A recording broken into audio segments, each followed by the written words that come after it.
Hey everyone, you know what this is? Oh, you know it. Cast iron cornbread. Yes. Making a couple of big batches here. It's still got a little ways to go. But following this here, this is going to lead into a video on lubing your stanchion tubes on your bike. You know, the little rubber seals. So, yeah, kind of just in preparation for the holidays coming up here. I made this from scratch, you know, using your yellow corn meal. I was going to try to do my recipe using honey, and I do have whole cream, you know, the heavy whipping cream, but I need that for some other recipes I'm going to be making. So I just ended up using the standard milk and whatnot. Now, I did cut the sugar back by half because the typical recipe actually does come out quite sweet, which is okay. But, you know, my son was kind of complaining about how sweet the cornbread comes out usually.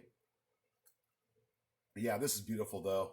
I tell you what, you get your cast iron pans nice and hot, coat them up with unsalted butter on the bottom, pour your batter in. I probably could have actually made 3 different batches, but I'm going to be using this cornbread to make corn or cornbread dressing. Yeah. Not your standard dressing, cornbread dressing. I'm going to be letting this stuff kind of dry out, actually. Because what I'm going to do, I have a whole turkey breast, you know, on the bone. I'm going to put that in my big crock pot, and I'm going to do the dressing, the stuffing, cornbread stuffing, right inside the crock pot alongside with it. So that's what I'll be having going on a Thursday, guys. But, yep, look at that stuff simmering. And stay tuned. Video is coming right up, guys. Keep safe. Hey, everyone. Back with another video here. Today, I got my stuff in here. This is for lubing your stanchion tube, but primarily the rubber seal down here. And it helps clean debris out from here while lubricating that stanchion seal. Now, this is what I decided to go with right here. Yeah, no way is this a promotional product.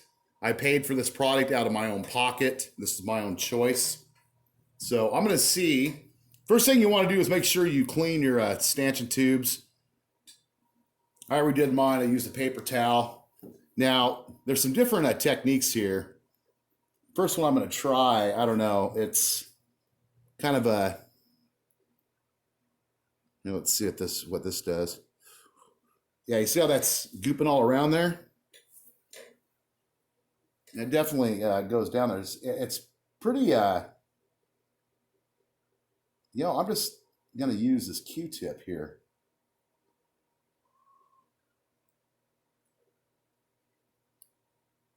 Wipe it right around there. Actually, you could probably, I think you can use your finger too. Yeah, you can definitely use your finger.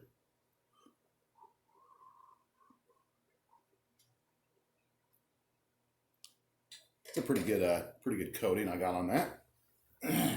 Let's come around the other side here. I'm going to try it just with my finger. I want to see how this works. Yeah, just put like a good drop on your finger, then rub it right around. Right at the top of that seal there, guys. Coat it in really good. Then, of course, wipe your hands off. This stuff is definitely nice and oily. Okay, then from that point, you want to go ahead and compress your forks, just like this. Drive them down as far as you can take them down. If you got them really tight, of course, we already know on the Lectric, the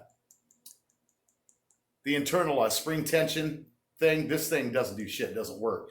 So you make sure you have your front forks in the complete open position. That drives them down. Then just take your paper towel. Got some pretty good travel there. And then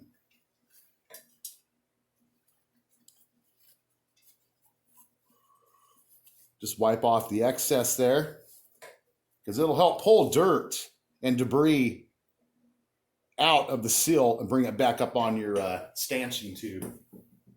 Go around the other side and get that one done. Leaves a nice little film of oil on there too, which is not going to hurt, and especially depending on your riding conditions. Rain, moisture, of course over here, you know, the salty content in the rain. Yeah, really important to do this. And I'm still going to look into the, can't remember what they're called, but there's a protective wrap that you can put around, like a boot, around both of these. You cut it to size, it just Velcros together, and it helps, you know, keep back a lot of that residual dirt and debris. Once again, though, that would have to do with your riding conditions, where you're riding. Like a lot of it's off-road riding, things like that. But yeah, that's what you got to do to keep your gaskets in good shape, guys. How often should you do it? Well, I would say you guys base that on your riding conditions, the environment that you're riding in, and just by inspecting your forks. You know, if your forks are really, really dirty, and say you're noticing that once a week, depending on what type of riding you're doing, then you might want to go ahead and dab this stuff on once a week, maybe 2 weeks. Base it on your own preference and what you are experiencing based on what type of riding conditions that you guys are in, okay? So that's a quick little video there on fork maintenance and preventative care, because trust me, you don't want these rubber boots going bad. I've had, you know, the cheapo Walmart mountain bikes, and the forks seize up. They just go to hell in a breadbasket faster than shit. But then again, I never really took care of them. These bikes are way too expensive to neglect. This is very easy stuff you can do on your own. You can research it all over the internet.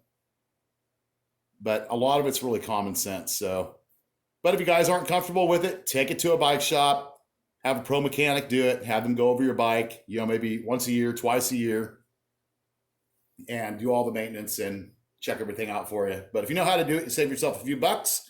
You can buy your own products. I mean, I used such a small amount of this, just doing that. This thing lasts me for quite a while. So anyways, hope you guys are keeping safe riding, and I'll see you on the next video. Peace.